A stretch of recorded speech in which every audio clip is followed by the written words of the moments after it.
ఏం పేరు? ఉండనీయడు. వాడు వచ్చి కూర్చుంటాడు కానీ ఫోన్తోనే బిజీగా ఉంటాడు. వచ్చి కూర్చుంటాడు నిద్రపోతా ఉంటాడు. వచ్చి కూర్చుంటాడు లాస్ట్ దాకా ఉండడు. కాబట్టి సాతాను రెండో కొడుకు పేరు ఏం పేరు? ఉండనీయుడు. ఒకవేళ తప్పించుకొని ఉన్నా మూడో కొడుకు పేరు ఏం పేరు అయ్యా అంటే వెన్నీయుడు అంట. ఏం పేరు? మా ప్రసన్న అసలు చెప్పండి ఏం పేరు అంట? విననీయుడు. ఏం విననీయుడు? దేవుని వాక్యం విననీయుడు. బయట అనౌన్స్మెంట్ జరుగుతుంది అదే నెత్తాడు.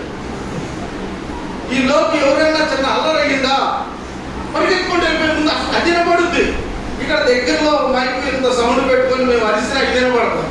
వీడి పేరు ఏం పేరు అంట? మూడో కొడుకు పేరు విననీయుడు. నాలుగో కొడుకు పేరు చేయనీయుడు. చేయనీయుడు. ఏం చేయనీయుడు? ప్రార్థన చేయనీయుడు. దేవుని చిత్తాన్ని చేయనీయుడు. వాడు ఏమి చేయనీయుడు. ఎంతమంది కొడుకులు? వీళ్ళల్లో మనం ఉన్నామా? లేవు అన్నవాళ్ళు చేయకుండా సరే. హల్లెలూయా. నేను అన్నాను ఈ నలుగురిలో మేము లేము అన్నవాళ్ళు చేయి చూపించండి అన్నాను. కొంతమంది చూపించారు. సంతోషం. ప్రియులారా, ఈ దినం మనం కొద్దిసేపు దేవుని వాక్యాన్ని మనం ధ్యానం చేసుకుందాం. పరిశుద్ధ గ్రంథంలో నుండి అపొస్తలుడైన పౌలు భక్తుడు కొరింథీ సంఘంకి పత్రిక రాస్తూ వచ్చాడు. కొరింథీయులకు రాసిన మొదటి పత్రిక 12వ అధ్యాయము 1వ వచనంలో పౌలు గారు కొరింథీ సంఘానికి ఒక చక్కని ఉపదేశాన్ని తెలియజేస్తా ఉన్నాడు. మరియు సహోదరులారా, ఆత్మ సంబంధమైన వరములను గురించి మీకు తెలియకుండా మాకు ఇష్టం లేదు అని చెబుతూ ఉన్నాడు. దయచేసి అమ్మా చాలా శ్రద్ధగా దేవుని వాక్యం వినండి. దేవుడు మిమ్మల్ని సమృద్ధిగా దీవిస్తాడు. నీ వాక్యమే నన్ను బ్రతికించను. చెప్పండి. కలపాలా? నా బాధలలో నాకు నెమ్మదినిచ్చింది. వాక్యమే బ్రతికిస్తుంది. కాబట్టి యేసుక్రీస్తు వారు కూడా చెప్పిన మాట ఏంటో తెలుసా? మనుషుడు రొట్టె వల్ల మాత్రమే కాదు దేవుని నోట నుండి వచ్చి ప్రతి మాట ద్వారా జీవిస్తాడు. హల్లెలూయా, హల్లెలూయా. దేవుని మాట ఒక వ్యక్తిని బ్రతికిస్తుంది, అందులో అనుమానం లేదు. ఇక్కడ అపొస్తలుడైన పౌలు చెబుతా ఉన్నాడు, ఆత్మ సంబంధమైనటువంటి వరములను గురించి నేను మీకు తెలియచేయాలి అని కొరింథీ సంఘానికి చెబుతా ఉన్నాడు. ఈ దినాన ఎన్నో సంఘ శాఖల వారు ఏం చేస్తున్నారంటే దేవుని సువార్తను ప్రకటిస్తూ ఉన్నారు, కానీ విస్తారంగా దేవుని పని జరుగుతూ ఉన్నా ఆత్మల రక్షణ మాత్రం చాలా కొద్దిగానే సమాజంలో కనపడతా ఉంది. ఇక్కడ ఈ కొరింథీ సంఘస్థులు కూడా ఎలాంటి వారయ్యా అంటే వీళ్ళకి ప్రార్థన చేయడం చేతవు, పాటలు పాడుకోవచ్చు, పరిచర్య చేయడం వచ్చు, కానీ ఆత్మ వరాలను గురించినటువంటి అవగాహన లేక కృపా వరాలను గురించినటువంటి ఆలోచన తెలియనటువంటి ప్రజలుగా ఉన్నారు. అర్థమవుతుందా? ఏం తెలియదంట కొరింథీ సంఘస్థులకి? ఆత్మవరాలు ఉన్నాయి, కృపావరాలు ఉన్నాయి, అవి మనం పొందుకోవాలి, అంత్య దినాల్లో దేవుని యొక్క ఆత్మ చేత మనం అభిషేకించబడాలి అనే సంగతి కొరింథీ సంఘానికి తెలియలేదు. ఎందుకు తెలియలేదయ్యా అంటే కొరింథీ అనే మాటకు అర్థం పాపపు ఊబి అని అర్థం అంట. ఏంటి చెప్పండి? కొరింథీ ఒక్కొక్క మాటకు ఒక్కొక్క పేరుకి ఒక్కొక్క అర్థం బైబిల్ గ్రంథంలో ఉంది. కొరింథీ అనే మాటకు అర్థం ఊబిలో పడ్డవాడు బ్రతుకుతాడా? బ్రతకడు. మాట్లాడుకుంటాడు. ఊబిలో పడ్డవాడు బయటకు రాగలుగుతాడా? రాలేడు. కొరింథీ సంఘం యొక్క పరిస్థితి ఎలాంటిదయ్యా అంటే పాపపు ఊబి, ఆ పాపంలో పడిపోతే తిరిగి రాడు. కొంతమంది బైబిల్ పండితులు చెప్పారు, ఆ దినాల్లో లగ్జరీగా జీవించే వాళ్ళు, జీవితాన్ని ఎంజాయ్ చేయాలనుకున్న వారంట వాడ ఎక్కి కొరింథీ పట్టణానికి వెళ్ళేవాళ్ళంట. మనవాడు కానీ కొంతమంది డబ్బున్న వాడు ఎండాకాలం ఊటికి వెళ్తాం అనేసి అంటారే, అలాగా పాపం చేయాలనుకున్నవాడు, ఎంజాయ్ చేయాలనుకున్నవాడు కొరింథీ పట్టణానికి వెళ్తారంట. కొరింథీ పట్టణంలో లేని పాపం అంటూ ఏది లేదు. అటువంటి కొరింథీ సంఘం మధ్యలో దైవజనుడైనటువంటి పౌలు మోకాళ్ళ మీద కూర్చొని ప్రార్థన చేస్తూ దేవుని సన్నిధిలో ఉపవాసం ఉంటూ కన్నీరు కారుస్తూ అక్కడ సంఘాన్ని కట్టాడు. హల్లెలూయా. ప్రియమైనటువంటి దేవుని బిడ్డలారా, ఆ సంఘంలో ఉన్నటువంటి కొరింథీ ప్రజలతో చెబుతున్నాడు, మీరు ఆత్మవరాలను గురించి తెలుసుకోవాలి. ఎందుకయ్యా అంటే వారు అప్పుడు దాకా విగ్రహారాధన చేస్తూ వచ్చారు. గతంలో వారు పూజ పునస్కారాలు చేస్తూ బ్రతుకుతూ వచ్చారు. విషయం ఏంటయ్యా అంటే కృపావరాలు ఉన్నాయి అన్న సంగతి తెలియదు. ఈ ఉదయకాల సమయంలో ప్రియమైనటువంటి దేవుని బిడ్డలారా, ఈ బైబిల్ గ్రంథంలో మనం జ్ఞాపకం చేసుకున్నప్పుడు పౌలు యొక్క ఉద్దేశం ఏంటి? కొరింథీ సంఘస్థులకి ఆ దేవుడిచ్చే కృపావరాలు ఎరిగిన వారై వారు రానున్న దినాల్లో దేవుని ఆత్మ చేత అభిషేకించబడాలి అని పౌలు యొక్క హృదయ ఆలోచన ఉంది. అందుకే పౌలు గారు ఇక్కడ ఈ మాట రాస్తూ ఉన్నాడు, కొరింథీ సంఘస్థులారా, ఆత్మ సంబంధమైనటువంటి వరాలు అంటే స్పిరిచువల్ గిఫ్ట్స్, దేవుని చేత అనుగ్రహించబడినటువంటి వరాలు ఉన్నాయి, కృపావరాలు ఉన్నాయి. కృపావరాలు ఏంటి అమ్మా? నానా విధములుగా ఉన్నాయి. ఇప్పుడు చెప్పండి.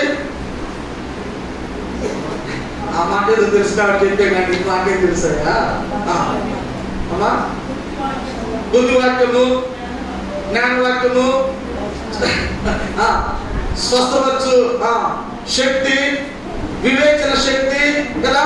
ఈ విధంగా దేవుడు ఒక్కొక్కరికి ఒక్కొక్క కృపావరాన్ని అనుగ్రహించేవాడై ఉన్నాడు. అక్కడే రాయబడి ఉంది వచనాల్లో మనం చదివితే.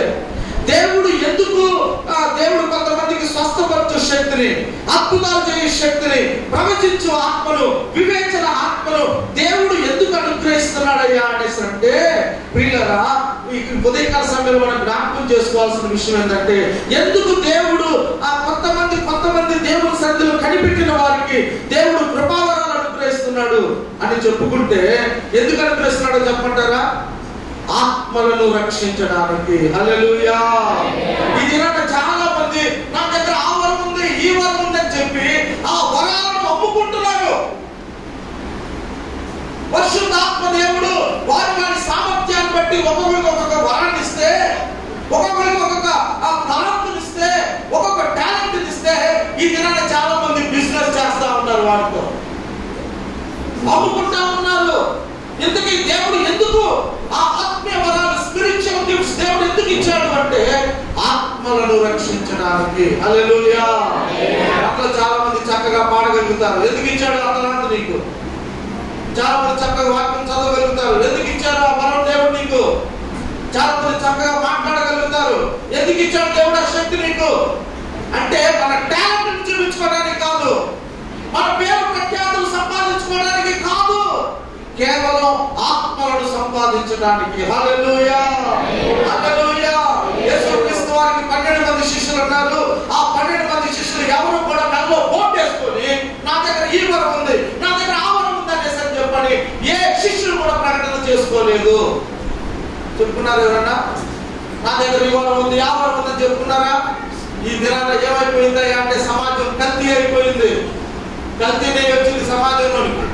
కల్తీ పాలు కూడా వచ్చినాయి. రకరకాల పౌడర్లతో పాలు తయారు చేసి మార్కెట్లో అమ్ముతా ఉన్నారు. కల్తీ వచ్చేసింది. ప్రియమైనటువంటి దేవుని బిడ్డలారా, ఆది సంఘం ఉజ్జీవించబడటానికి, ఆది సంఘం దీవించబడటానికి, ఆది సంఘం అంటే యెరూషలేము సంఘం, యెరూషలేము సంఘం అంచెలంచెలుగా అభివృద్ధి పొందడానికి కారణం దేవుడు ఇచ్చినటువంటి కృపావరాలు దేవుని కొరకు వాడు వాడారు. హల్లెలూయా. హల్లెలూయా.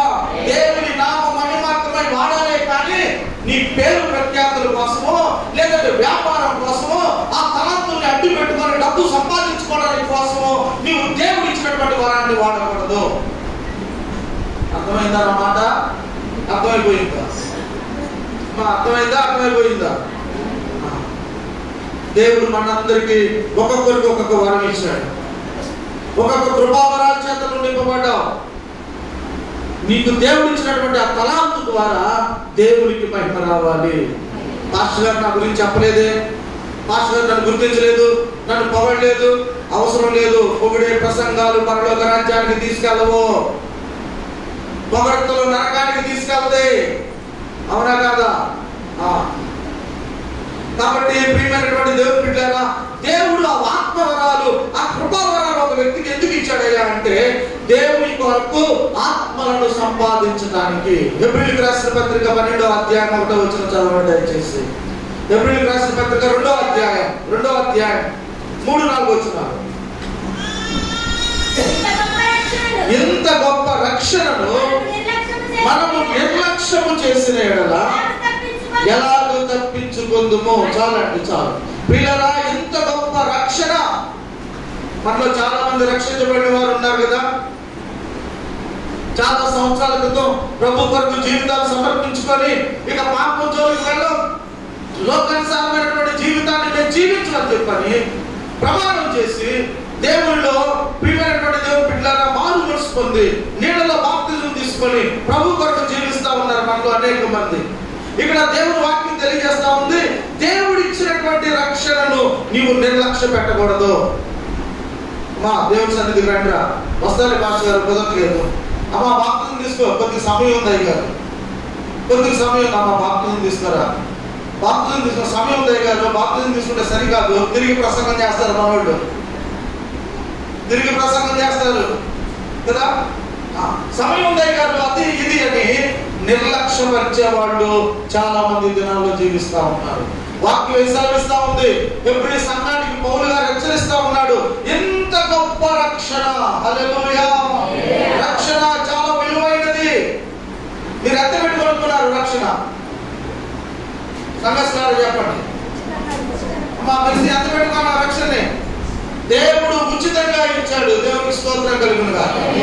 రక్షణ పొందుకోవడానికి మనం ఏమీ కూడా ధనాన్ని చెల్లించలేదు. బస్తాలు ఇస్తే బస్తా బీమా ఇచ్చావా నాకు రక్షణ అని ఇవ్వలేదు. దేవుడు ఉచితంగా మనకి ఇచ్చాడు, కానీ దేవుడు వెల చెల్లించాడు. హల్లెలూయా, దేవుడు క్రయధనాన్ని చెల్లించాడు మన కోసం. కాబట్టి దేవుడు ఇచ్చినటువంటి ఆ రక్షణను నువ్వు చాలా జాగ్రత్తగా కాపాడుకోవాలి. నిర్లక్ష్యంగా నీవు ఎంత మాత్రం కూడా ఉండకూడదు. అమ్మా అర్థమవుతుందా? ఇంట్లో బంగారం పెట్టి వచ్చారా? నిర్లక్ష్యంగా ఉంటారా మీరు? నిర్లక్ష్యంగా ఊరు వెళ్ళిపోతారా? గిరిజా ఊరు వెళ్తారా? ఏం చేస్తావు? చాలా భద్రంగా ఉందో లేదో 1-4 సార్లు పరీక్ష చేస్తావు. అవునా కదమ్మా? అవునా? అవును. ఆ లాకర్ తాను అసలు వేసావా లేదా ఎంత జాగ్రత్త చేసుకుంటామో అంతకంటే విలువైనది రక్షణ. హల్లెలూయా, ఈ రక్షణను నువ్వు కాపాడుకోవాలి. బైబిల్ గ్రంథంలో దేవుడు కృపావరాలు ఇవ్వడానికి గల కారణం నీవు ఆత్మలను రక్షించడానికి, రక్షణ సువార్తను ప్రకటించడానికి, ప్రభు పని చేయడానికి. పాస్టర్ ఎప్పుడైనా సువార్త ప్రకటించేది కాదు, బైబిల్ చెప్పట్లేదు. ఆ విధంగా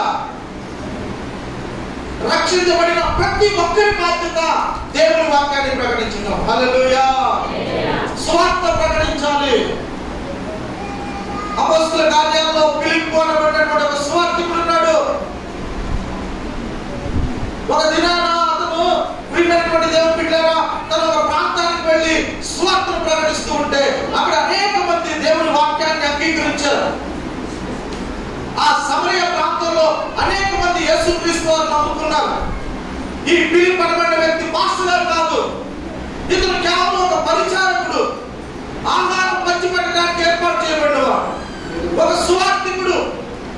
పిల్లరా, ఆ వ్యక్తి ఎవరికి సువార్త ప్రకటించాడో తెలుసా? ఆఫ్రికా దేశం నుండి కందాకే రాణి దగ్గర ధనాగారం అంతటి మీద అధికారిగా ఉన్నటువంటి ఎవరంటే ఆయన చదవండి దయచేసి. అపొస్తలుల కార్యాలు 8వ అధ్యాయం, అపొస్తలుల కార్యాలు 8వ అధ్యాయం 6వ వచనం.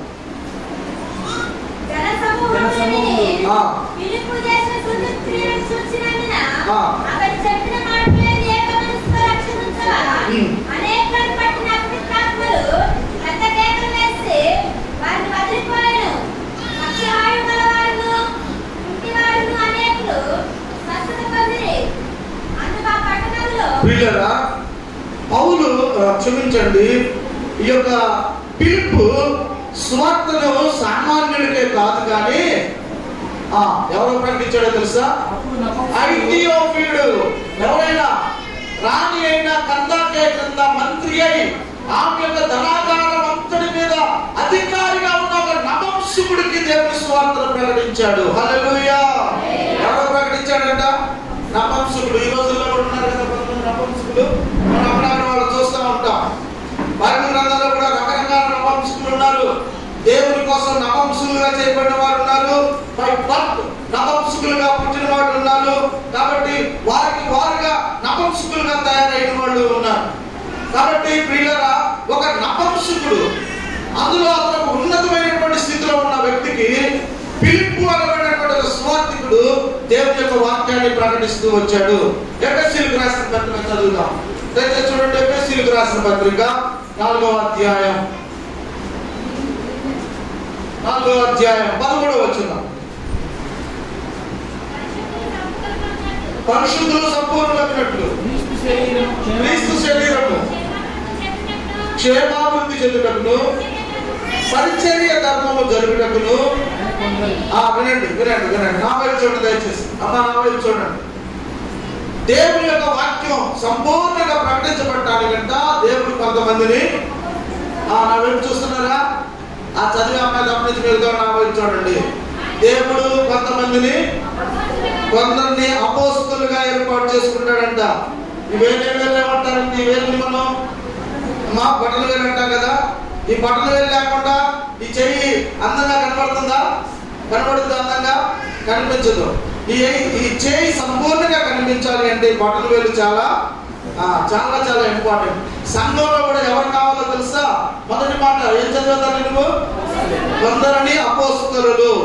జీవం కలిగిన దేవుని సంఘంలో అపోస్తులు అవసరము. బట్టలు వేలు అపోస్తులకి గుర్తుగా ఉంది. హల్లెలూయా. అపోస్తులు ఏమని చెప్పారు? వాక్యము ఉన్నది ఉన్నట్టుగా వాళ్ళు ప్రకటించారు. సంఘానికి యేసుక్రీస్తు తర్వాత సువార్తను మోసుకొని వెళ్ళింది అపోస్తలులు. హల్లెలూయా హల్లెలూయా. కాబట్టి సంఘానికి అపోస్తలత్వం అవసరమైంది. రెండోది ఎవరు? కొందరిని ప్రవక్తగా ఏర్పాటు చేసుకున్నాడంట. నా వైపు చూడండి, రెండో వేలు. ఈ వేలు ఏమంటాం మనం? చూపుడు వేలు. వార్నింగ్ ఇస్తాం కదా, వేలుతో హెచ్చరిస్తాం, భయపెడతాం. ఈ వేలు ఎవరికి గుర్తుగా ఉందో తెలుసా? ప్రవక్తలకి గుర్తుగా ఉంది. ప్రవక్త అనే వ్యక్తి దేవుడు చెప్పే ప్రతి మాట తీసుకొచ్చి ప్రజలకు తెలియజేసేవాడు ప్రవక్త. ప్రవక్త దేవుడికి తప్పనించి రాజుకైనా భయపడడు, ప్రజలకైనా భయపడడు. ఎవరిని చూసినా హెచ్చరిస్తాడు ప్రవక్త. ఏమి దేనికి గుర్తు? ఆ ప్రవక్తలకి గుర్తు. దావీదు పాపం చేసి కప్పి పెట్టుకొని ఎర్రగట్టుగా సింహాసనం మీద కూర్చొని జీవిస్తా ఉంటే నాతాను అనబడినటువంటి ఒక ప్రవక్త వచ్చి ఆ దండం నీవే అని చెప్పాడు. హల్లెలూయా. ఆ వ్యక్తి ఆ పాపం చేసిన వ్యక్తి నువ్వే ఏలు పెట్టి చూపించాడు. మనం కూడా అంటాం కదా, ఏలు పెట్టి చూపించుకోవాలి, జాగ్రత్త. ఈ రెండో ఏలు ప్రవక్తలకి గుర్తుగా ఉంది. మూడోది అమ్మా సువార్తికులు అంట. మూడో ఏలు దీన్ని ఏమంటాం మనం? మధ్యమ వేలు కదా, మిడిల్ ఫింగర్. ఇది ఉన్న ఏళ్లలో కల్లా ఇది పెద్ద ఏలు కదా. ఇది దేవుని సేవలో ప్రధానమైన పాత్ర పోషించే వ్యక్తులు ఎవరో తెలుసా? సువార్తికులు. హల్లెలూయా హల్లెలూయా. మొదటి ఫింగర్ ఏంటి చెప్పండి? ఎవరు? అపోస్తలులు. రెండో వేలు వీడు వార్నింగే ఉంటాం, భయపడరు, నేను ముఖస్తుతి చేయరు, నేను పొగడరు, ఉన్నదన్నట్టు కట్టింది చెబుతారు. వీళ్ళు ప్రవక్తలు ఏంటో జాగ్రత్తగా ఉండాలి. మూడోది ఎవరంట? Middle finger. ఇది చాలా పెద్దది. వీళ్ళు సువార్తికులు. దేవుని సువార్త ఈ దినాన ప్రపంచం నలుమూలలో వెళ్ళడానికి కారణం సువార్తికులు. హల్లెలూయా. సువార్తికులు శ్రమపడి కష్టపడి నదిలో వలేసి చేపలు పట్టి ఆ చేపలు తీసుకొచ్చి సంఘానికి అప్పచెబుతారు. ఎవరు ఆ చేపలు? విశ్వాసం.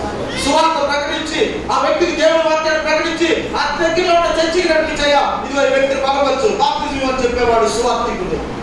ఉన్న వాళ్ళలో ఆ గొప్ప సేవ జరిగించేది సువార్తికులు. సువార్తికుల సేవ మనుషులు గుర్తించకపోవచ్చు, కానీ సువార్తికుల ద్వారా నలుమూలల సువార్త వ్యాపించబడింది. 4 వేలు ఏమంటారు? 4 వేలు అమ్మా, 4 వేలు కాపర్లు అంట. 4 వేలు ఏమంటారు చెప్పండి? Ring finger. మొదలు పెడతాం అమ్మా. మహిమ మన ఎక్కడ తనందరం పెట్టావా మా అబ్బాయికి? రింగ్ ఫింగర్ అంటాం కదా. ఈ 4 వేలు దేనికి సాదృశ్యంగా ఉంది? కాపరులు. కాపరులకి ఇంగ్లీష్ లో ఏమన్నారంటే పాస్టర్స్ అన్నారు. పాస్టర్లకి గుర్తుగా ఉంది.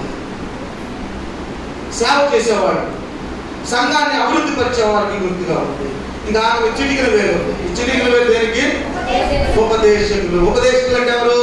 Bible teachers. ఆయా స్థలాల్లో ఇప్పుడు ఎక్కడ పడితే అక్కడ బైబిల్ ట్రైనింగ్ సెంటర్లు పెడతా ఉన్నారు, సెమినార్స్ పెడతా ఉన్నారు, వారం రోజులు క్లాసులు పెట్టి దేవుని వాక్యాన్ని నేర్పించి ట్రైనింగ్ ఇచ్చి పంపిస్తా ఉన్నారు ఉపదేశకులు. సంఘంలో వీళ్ళందరూ కూడా కావాలి. వీళ్ళందరికంటే ఎక్కువ బాధ్యత దేవుడు ఎవరికి ఇచ్చాడు? కాపరికి ఇచ్చాడు.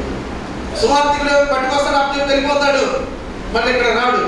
కానీ కాపురు ఏం చేస్తాడు తెలుసా? వాళ్ళని వాక్యంలో పెంచి సొంతో ఉతికి అప్పుడు పంటకేసి పాది కదా పరలోక రాజ్యం కొరకు సిద్ధపరుస్తారు, ఆత్మను సంపాదిస్తారు. కాబట్టి సువార్తికుల్లాగా మనము పని చేయాలి. దేవునికి మహిమ కలుగును గాక. అందుకని దేవుడు మనకి ఆత్మవరాలను అనుగ్రహిస్తూ వచ్చాడు. ఇంకా మనం చూద్దాం దేవుని వాక్యంలో నుండి దేవుడు మనకి ఎందుకు కృపావరాలు అనుగ్రహిస్తున్నాడయ్యా అంటే మత్తయి సువార్త 10వ అధ్యాయము 1వ వచనంలో రాయబడి ఉంది. చదువుదాం. మత్తయి సువార్త. ఆయన తన 12 మంది శిష్యులను పిలిచి అపవిత్రాత్మను వెళ్ళగొట్టుటకు, ప్రతి విధమైన రోగమును, ప్రతి విధమైన వ్యాధిని స్వస్థపరచుటకు అధికారం ఇచ్చాడు. రెండోదిగా దేవుడు కృపావరాలు ఎందుకు అనుగ్రహిస్తున్నాడో తెలుసా? నీ పక్కన నీ చుట్టూరు ఎంతో మంది వ్యాధిగ్రస్తులు ఉన్నారు, సాతాను చేత పీడించబడేవారు ఉన్నారు. ఎవరు మేలు చేస్తారా, ఎవరు విడిపిస్తారా, ఎవరు మాకు సహాయం చేస్తారని అందరూ నీ పక్కన ఉన్నారు. వారికి మేలు చేయడానికి దేవుడు నీకు కృపావరాలు ఇచ్చాడు. దేవుడు నీకు ఒక వరాన్ని, ఒక స్వస్థత వరాన్ని ఎందుకు ఇచ్చాడయ్యా అంటే సంపాదించుకోదాన్ని అడ్డు పెట్టుకోమని కాదు, ఇతరులకు ప్రజలకు మేలు చేయడానికి. యేసుక్రీస్తు వారు తన 12 మంది శిష్యులను పిలిచాడు. వారికి అపవిత్రాత్మలను, రోగాలను, వ్యాధులను వెళ్ళగొట్టడానికి దేవుడు వారికి అధికారాన్ని ఇచ్చాడు. హల్లెలూయా. అధికారాన్ని ఇచ్చాడు దేవుడు. ఈ మధ్యాహ్న కాల సమయంలో రక్షించబడినటువంటి నీవు ఇంకా దేవుని యొక్క వరాల చేత అలంకరించబడకుండా, ఆత్మ వరాల చేత నింపబడకుండా నీ జీవితంలో జీవిస్తా ఉంటే జ్ఞాపకం చేసుకో, దేవుడు ఇచ్చినటువంటి వరాన్ని ఒక వ్యక్తి ఏం చేశాడంట? మత్తయి సువార్త 25వ అధ్యాయంలో కనబడతాడు. 25వ అధ్యాయం 25వ వచనంలో చూద్దాం. మత్తయి సువార్త 25వ అధ్యాయము 25వ వచనం. కనుక నేను భయపడి వెళ్ళి నీ తలాంతును భూమిలో దాచిపెట్టాను, ఇదిగో నేను నువ్వు తీసుకోమని చెప్పాడు. సార్ ఎవరి వ్యక్తి? చెడ్డదాసుడు కదా, బ్యాడ్ సర్వెంట్. మంచి దాసుడు కాదు, ఈ చెడ్డదాసుడు. ఒక రోజు ఒక యజమానుడు దేశాంతరం వెళ్తూ వారికి తలాంతులు ఇచ్చాడంట. ఎన్ని తలాంతులు ఇచ్చాడు? ఒక వ్యక్తికి 10 తలాంతులు ఇచ్చాడు, లేక 5 తలాంతులు ఇచ్చాడు. ఒక వ్యక్తికి 2 తలాంతులు ఇచ్చాడు, ఒక వ్యక్తికి 1 తలాంతు ఇచ్చాడు. 5 తలాంతులు తీసుకున్నవాడు వెళ్ళాడు, అవి పరిచర్యలో వాడాడు, 5 పేరు సంపాదించుకున్నాడు. 2 తలాంతులు తీసుకున్న వాడు వెళ్ళాడు, అవి కూడా దేవుడికి మహిమాత్మమే వాడాడు. 1 తలాంతు కలిగిన వ్యక్తి ఏం చేశాడంట? వాడు దేవుడు అతనికి ఇచ్చినటువంటి తలాంతుని, అమ్మా విన్నారా, ఈరోజు నీ తలాంతు ఏంటో నీకు తెలుసా? ఇంకా దేవుడు నీకు ఇచ్చిన తలాంతు ఏంటో నీకు తెలుసుకోకుండా ఆత్మీయంగా గుడ్డి జీవితాన్ని నువ్వు జీవిస్తున్నాయని ఒకసారి పరీక్షించుకో. దేవుడు నీకు ఏ వరం ఇచ్చాడు? ఆ 1 తలాంతు తీసుకున్న వ్యక్తి వాడు ఏం చేశాడు? ఆ 1 తలాంతు, ఒక మాట్లాడే తలాంతు అనుకుందాం కొద్దిసేపు. ఆ 1 తలాంతుని దేవుని సేవ వరకు వాడాలి కదా, ఆ 1 వరాన్ని దేవుని పరిచయంలో వాడాలి కదా. మాట్లాడరా మాట. దేవుడికి తలాంతు ఇచ్చాడు, కానీ ఏం చేస్తున్నావు నువ్వు? వాడు ఏం చేశాడంట? గొయ్యి తవ్వి ఆ తలాంతుని గోతులో పెట్టి మట్టితో దాన్ని పూడ్చివేశాడు. ఊరుకుంటాడా యజమానుడు? నీకు తలాంతు ఇచ్చిన దేవుడు ఊరుకుంటాడా? నిన్ను రక్షించినటువంటి ప్రభు విడిచిపెడతాడా? విడిచిపెట్టడు. దేశాంతరం నుండి తిరిగి వచ్చినటువంటి ఆ యజమానుడు పిలిచి అడుగుతా ఉన్నాడు. 5 తలాంతులు గల వాడిని, 2 తలాంతులు కలిగిన వాడిని, 1 తలాంతు కలిగిన వాడిని పిలిచి అడుగుతున్నప్పుడు వీడు చెబుతున్న మాట ఏంటో తెలుసా? ఇదిగో భూమిలో నువ్వు ఇచ్చిన తలాంతును దాచిపెట్టాను, నీవు కఠినాత్ముడు అన్న సంగతి నాకు తెలుసు, నీ మనస్తత్వం నాకు తెలుసు, నీ బుద్ధి నాకు తెలుసు, తీసుకో గోతులో ఉందని చెప్పాడంట. మంచి సమాధానమేనా చెప్పండి? ఇక్కడ ఎవరైనా సాతాను కుమారులు ఎవరైనా ఉన్నారా? సాతాను పిల్లలు ఎవరు లేరు కదా? హల్లెలూయా చెప్పండి. ఏ సమాధానం? మంచి సమాధానమేనా? తీసుకో, నువ్వు ఇచ్చి నువ్వు తీసుకో. ఇది నా చాలా మంది మనస్తత్వాలు కూడా ఇలానే ఉంటాయి కదా. అవసరాలు తీరిన తర్వాత ఆపదలోనేమో మాకు దేవుడు అయ్యా బాగా సహాయం చేశాడయ్యా, ఆ రోజు ఆయన సహాయం చేయకపోతే, ఆ రోజు ఆయన డబ్బులు ఇవ్వకపోతే మేము బ్రతికేవాడు కదా, ఏడుచుకుంటా తిరుగుతూ ఉంటాం. అవసరాలు తీరిన తర్వాత ఏం చేస్తాం? రాత్రి చెప్పాం కదా, ఏమన్నాడంట? అవసరం తీరిన తర్వాత బోడి మల్లయ్య అన్నాడంట. ఈ మధ్యాహ్న కాల సమయంలో దేవుడు నాకు ఇచ్చినటువంటి తలాంతును, నీకు ఇచ్చినటువంటి తలాంతును దేవుడి పరిచర్యలో ఆత్మల రక్షణార్థమై మనం వాడినప్పుడు దేవుడు నిన్ను ప్రేమించి, నీ కుటుంబాన్ని ప్రేమించి, నీ బిడ్డలను ప్రేమించి ఒక తలాంతుని 2 తలాంతులుగాను, 2 తలాంతుల్ని 5 తలాంతులుగా కూడా దేవుడు మార్చగలిగిన సమర్థుడు. హల్లెలూయా. ఒకవేళ దేవుడు నీకు ఇచ్చినటువంటి రక్షణను నువ్వు నిర్లక్ష్యపరిచి ఏదో ఆదివారం వెళ్ళకపోతే బాగోదు, దేవుడు కోపడతాడేమో, వెళ్ళొద్దాంలే, అలా వెళ్ళిలా వద్దాంలే అని ఒక నామకార్థ జీవితాన్ని నువ్వు జీవిస్తే నీ జీవితం ద్వారా దేవుడు దుఃఖపడతాడు, పరిశుద్ధాత్మను దుఃఖపడతాడు. దుఃఖపడినటువంటి దేవుడు ఏం చేస్తాడో తెలుసా? ఆ ఒక్క తలాంతు కలిగిన వ్యక్తిని ఏమన్నాడు? వీడిని కాళ్ళు చేతులు కట్టి. ఎవరైనా కడతారు చెప్పండి? చనిపోయిన వాళ్ళు కాళ్ళు, గారు చనిపోయిన వారికి కాదు చేతులు కడుతున్నారు లింగభావంలో. అంటే నేను జాగ్రత్తగా ఉండాలి, నాతో పాటు ఉన్న తెచ్చుకోవాలి రాదు. ఎవరు కాదు చేతులు కడతారు? తప్పు చేస్తున్నారు. ఇక్కడ అన్నాడు, ఆ ఒక్క తలాంతు విషయమే నిర్లక్ష్యంగా బ్రతుకున్న వ్యక్తిని కాళ్ళు చేతులు కట్టి వెలుపట్టి చీకట్లో పడేయండి. అక్కడ ఏముంటుందంట? ఏడుపును. నీ భర్త కూడా రాడు నేను కాపాడడానికి, నీ పిల్లలు కూడా రాదు నిన్ను ఆదరించడానికి. ఒకసారి దేవుని ఇంటి నుండి శిక్ష, ఉగ్రత వస్తే దాన్ని ఎవరు కూడా తప్పించలేరు. అందుకని వాటిని సెలవిస్తా ఉంది, ఇంత గొప్ప రక్షణను మనము నిర్లక్ష్యం చేస్తే పల్లారాధనప్పుడు చూస్తాం. ఏమన్నా 4-5 ఉన్నారులే బాప్తిజం తీసుకున్నాడు అనుకుంటా. ఇప్పుడు ఆ సంఖ్య పెరిగిపోయింది. పల్లారాధన తీసుకున్న వారి సంఖ్య ఎంతైతే ఉన్నారో తీసుకున్న వాళ్ళ సంఖ్య కూడా ఎన్నో సంవత్సరాల నుంచి చర్చకి వస్తా ఉన్నారు కదా. అయ్యా పరంజు దగ్గర మాకు ఇలా ప్రార్థన చేశాడు, మాకు ఇలా స్వస్థత వచ్చిన సాక్ష్యాలు చెబుతా ఉన్నారు. మరి బాప్తిజం కొరకు ఎందుకు కనకడుతున్నారంటే ఇంకా లోకంలో బ్రతకాలని ఆశ. లోకానుసారంగా జీవించాలయ్యా, లోకానుసారంగా మేము అలా చేయాలి, ఎలా చేయాలి, అవన్నీ అయిపోయిన తర్వాత తీసుకుంటామని అనుకుంటున్నాయేమో. రక్షణను నిర్లక్ష్యపరిస్తే, దేవుడు నీతో మాట్లాడుతున్నప్పుడు నీవు దేవుని వాక్కును నువ్వు శ్రద్ధగా వినకపోతే, లోపడకపోతే, సామెతల గ్రంథకర్త ఒక మాట చెప్పాడు, చూడకుండా చెప్పండి. ఎన్నిసార్లు గర్తించినను లోపడని వాడు తిరుగు లేకుండా సడన్లీ హఠాత్తుగా నాశనం అయిపోతారంట. దేన్ని నిర్లక్ష్యపరిస్తే సగబిడ్డలు చెప్పాలి, రక్షణ లేని వారు చెప్పాలి. పల్లారాధనకు దూరంగా ఉంటున్నారు చాలా మంది. దేవుని రక్షణను నిర్లక్ష్యపరిస్తే హఠాత్తుగా తిరుగు లేకుండా ఏ క్షణాన ఏం జరుగుతుందో మనకు. మధ్యాహ్నం కొరింథీ సంఘాన్ని పౌలు గారు హెచ్చరించాడు. ఆత్మవరాల చేత మీరు నింపబడాలని చెప్పాడు. ఆ మాటకి కొరింథీ సంఘం లోబడి దేవుని యొక్క ఆత్మ అభిషేకాన్ని వాళ్ళు పొందుతున్నారు. యేసుక్రీస్తు వారు పరలోక రాజ్యానికి వెళ్ళే సమయంలో శిష్యులు 120 మంది ఇతరులతో కలిసి మేడగదిలో కూర్చొని వాళ్ళు ప్రార్థనలు చేసినప్పుడు పరిశుద్ధాత్మ వారి మీదకి, వారిలో ప్రతి ఒక్కరి మీద దేవుని యొక్క అభిషేకం కృపరించబడింది. హల్లెలూయా. దేవుని యొక్క అభిషేకం లేనప్పుడు వాళ్ళు భయపడుతూ వచ్చారు. దేవుని యొక్క అభిషేకం లేనప్పుడు వాళ్ళు పారిపోయారు, దేవుని మీద అబద్ధాలు చెప్పారు, ఎదురు తిరిగారు. ఎప్పుడైతే ఆత్మచేత నింపబడ్డారో, ఆత్మచేత అభిషేకించబడ్డారో, ఆత్మచేత వాళ్ళు నింపబడ్డారో దేవుని కొరకు గొప్ప సువార్తను ప్రకటించారు. ఈ మధ్యాహ్న కాల సమయంలో మన పరిస్థితి ఏంటి ప్రియులారా?